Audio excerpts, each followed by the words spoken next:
I thought I'd begin this morning by just telling you what I think, with that absolute caveat that the claim to knowing anything is, at the very least, supremely flimsy. So what terrifies Vladimir Putin most is people looking west. What has in many ways defined his regime is a terror of people looking west. If you want to stop an oppressed citizenship from appreciating the fruits of democracy, and our political system is obviously far from perfect, but you have to persuade them that what they see, that the grass is not greener on the other side of the river. Think of North Korea.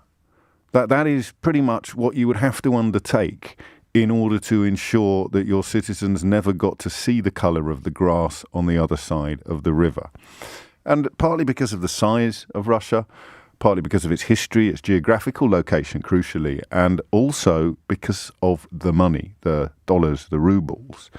Putin couldn't do that because, unlike Kim Jong-un, Putin and his cronies love the fruits of Western luxury. They absolutely love it. So you can't keep those drawbridges up. You can't keep those doors closed, and the eyes turn to the West, not in pursuit of Gucci handbags and Bentley cars, which is what, of course, the oligarchs fill their boots with, but just in pursuit of freedoms. The freedom, for example, to say in public that you think the government is rubbish without getting thrown in jail.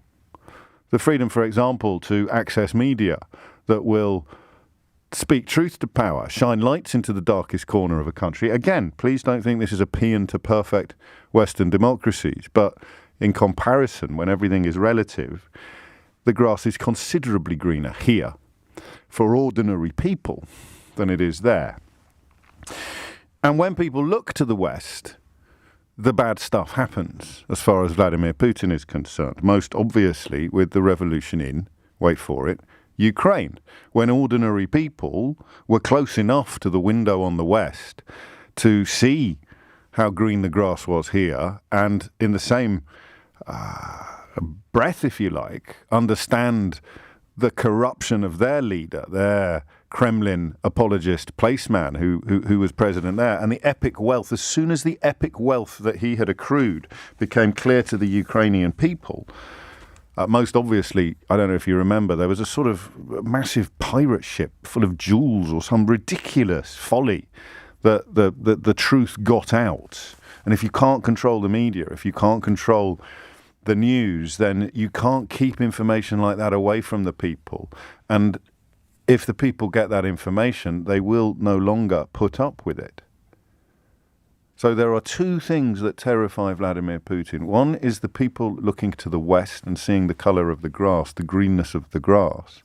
And the other is the Russian people finding out about how rich he is and about what he's got, about his secret Dakars and his Bond villain lairs and the fortunes he has secreted in oligarchs' bank accounts all over the world. Those are the two biggest threats to Vladimir Putin. So you can speak all you like about geopolitics and realpolitik and whatever it may be.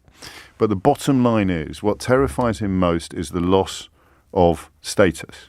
And status for Vladimir Putin is this bizarre cocktail of wealth and power.